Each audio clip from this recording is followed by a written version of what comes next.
Hello guys, आपका स्वागत है अपने यूट्यूब शिखर कोचिंग के चैनल पर। आज हम देखेंगे कारक। कारक क्या होता है, कारक कितने प्रकार के होते हैं, कारक की परिभाषा, कारक का सब कुछ। तो अगर मैं बात करता हूँ कारक, तो आप कह सकते हैं कारक क्या होता है। तो आप बोलोगे दो वाक्यों के बीच में जोड़ने का जो चीज़ यूज होता है उसे हम कारक बोलते हैं। तो आप सीधे कह सकते हैं, यहाँ पर एग्जाम्पल की अगर मैं बात करूँ, राम ने श्याम को मारा। आप कह सकते हैं इसकी परिभाषा होती है संज्ञा सर्वनाम के जिस रूप से एक वाक्य को दूसरे वाक्य में जोड़ना या संबंध दिखाना, उसे हम कारक कहते हैं। तो आप कह सकते हैं ये संज्ञा दिया हुआ है, ये भी एक संज्ञा या मारना दिया हुआ है। तो राम ने श्याम को मारा, तो आपका जो को और ये ने दिया है ये आपके कारक होते हैं। सिंपल से समझना है। अब देखो कारक की मैं परिभाषा तो मैं बता दिया कि क्या होता है। अब कारक देखो, यहाँ पर मैं अगर बात करता हूँ कि कारक कितने प्रकार के होते हैं, तो यहाँ पर दो चीज़ें आपको समझनी है। किशोरी दास के अनुसार कारक 6 प्रकार के बोले गए हैं, और अगर आपसे कोई अर्थ के अनुसार पूछता है तो अर्थ के अनुसार आप बोलोगे सर कारक आपके 8 प्रकार के होते हैं। हम इसे आज देखेंगे कैसे इसको हम शॉर्ट ट्रिक से याद कर सकते हैं। तो शॉर्ट ट्रिक की अगर बात किया जाए तो यहाँ पर मैं लिख रहा हूँ, काश आपसे अधिक सोच सकते। तो इतना ही साइलेंट रहेगा आपका।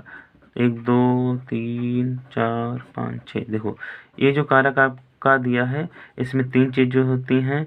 एक कर्ता होता है, कर्म होता है और करण होता है। से क्या मिल जाएगा, संप्रदान मिल जाएगा, अपादान मिल जाएगा, से संबंध मिल जाएगा, अत से अधिकरण मिल जाएगा, और साथ से क्या मिल जाएगा, संबोधन मिल जाएगा।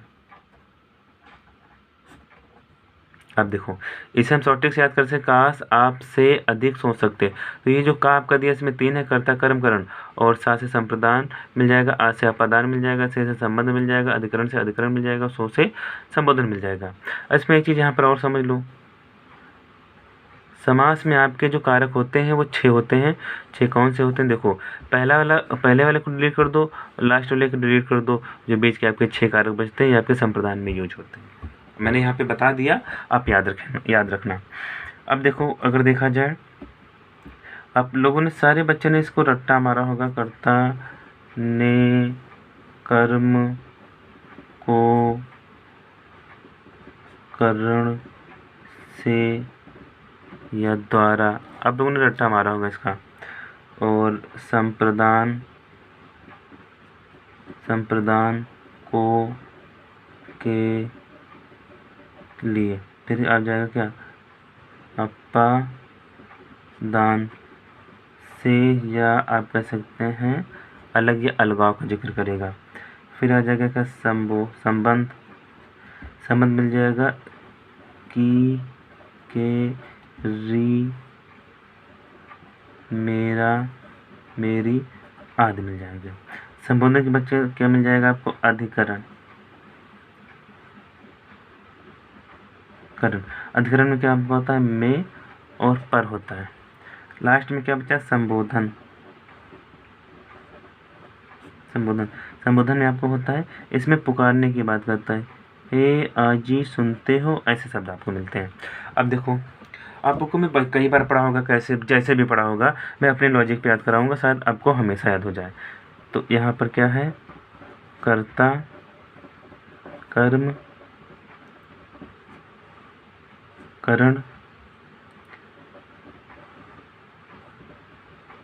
संप्रदान अपादान संबंध अधिकरण संबोधन। देखो अगर मैं परिभाषा की अगर बात करता हूँ तो कर्ता क्या होता है, यानी कर्ता के दौरान जो क्रिया की जाती है उसे हम कर्ता कारक कहते हैं। तो इसमें क्या होता है, अब देखो कारक होते क्या है, यहाँ पर क्या है, राम राम खेलता है। इसका मैं दूसरा यहाँ पे लिख रहा हूँ, राम ने खेला। अब राम ने खेला, अब मतलब कोई खेल है वो राम ने खेला, तो राम ने क्या हुआ, ये करता है और कोई क्रिया कर रहा है, राम ने खेला। कभी कभी ने का जिक्र नहीं होता है तो हम परिभाषा के अकॉर्डिंग समझेंगे, लेकिन यहाँ पर कारक हमारा क्या यूज हुआ, ने। दूसरा देखो, इसका एक मतलब होता है, मैं दूसरा डाल सकता हूँ, फल यानी गिरना, फल गिरना। जैसे राम ने श्याम को मारा, तो राम ने श्याम को मारा यानी राम ने श्याम को मारा, तो श्याम के ऊपर फल गिरा, यानी फल तो गिरा, यानी क्रिया तो हुई, लेकिन कैसे हुई, लातों से, बातों से, हाथों से, ये नहीं पता, लेकिन फल गिरा। तो राम ने श्याम को मारा, ये जो को का जिक्र करता है ये कर्म, कर्म को दिखाता है। करण की बात करें तो यहाँ पर क्या मिलता है, साधन। तो यहाँ पर क्या लिखोगे, राम ने श्याम को, राम ने श्याम को डंडे से मारा। तो इसमें क्या है, ये से का जिक्र करेंगे, को ने नहीं देखेंगे। क्यों, क्योंकि राम ने श्याम को डंडे से मारा, तो यहाँ पर साधन क्या मिला, डंडा। तो डंडा से मारने की बात करें, जहाँ पर भी आपको साधन मिलेंगे वहाँ पर करण कारक बोलेंगे। संप्रदान की अगर मैं बात करूँ तो संप्रदान में होता है देना, यानी दान कह सकते हैं। तो दान से समझेंगे कि राम सेवक को कंबल देता है। तो जिस भी क्वेश्चन में आपको दान की बात करें तो संप्रदान में क्या था, को या के लिए, तो राम ने श्याम को कंबल दिया, तो ये को जिक्र करता है संप्रदान के। अप्रदान का मतलब होता है अलग या अलगाव, इसमें होता है। अलगाव की मैं बात करूं तो यहाँ पे लिख सकते हैं, पेड़ से पत्ता गिरा। यहाँ पर मैं 2 एग्जाम्पल और बता सकता हूँ कि प्लेटफॉर्म से ट्रेन जा चुकी है, ये राधा अर्चना से अति सुंदर है। ऐसे क्वेश्चन आपको मिलते हैं, वो अपादान के अकॉर्डिंग आते हैं। संबंध में क्या होता है, किसी भी एक संज्ञा का दूसरे संज्ञा से या किसी भी एक संज्ञा को दूसरे वाक्य से जो संबंध होता है और यह रिलेशन होता है उसको हम बोलते हैं संबंध। इसमें काकी रेरा जो मिल जाता है, तो यहाँ पर मैं एग्जाम्पल दे सकता हूँ, यहाँ पर मैं डाल सकता हूँ संबंध।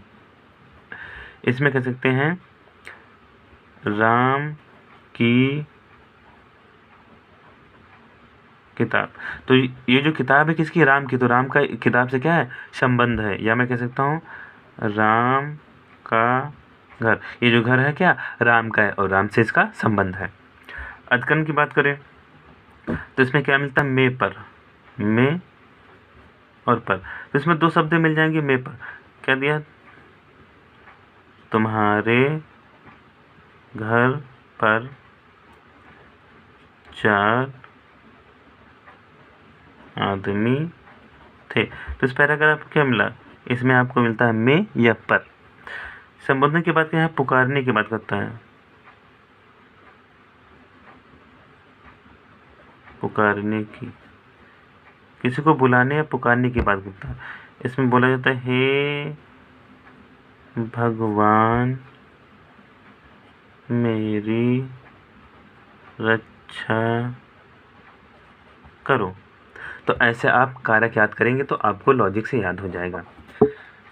अगर मैं बात करूँ यहाँ पर जो हमारी ट्रिक दी है, ट्रिक के अकॉर्डिंग आपको सारी चीज़ें याद हो जाएंगी, क्योंकि कहीं पर भी एग्जाम में पूछा गया था कि 5 नंबर पे या 4 नंबर पे कौन सा कारक आता है, तो आप इस माध्यम से आप कारक याद कर सकते हैं। आई होप हमारी वीडियो आपको अच्छी लगी होगी, तो इस वीडियो को सब्सक्राइब करिए, शेयर करिए और कमेंट करना बिल्कुल ना भूलिए। Thank you.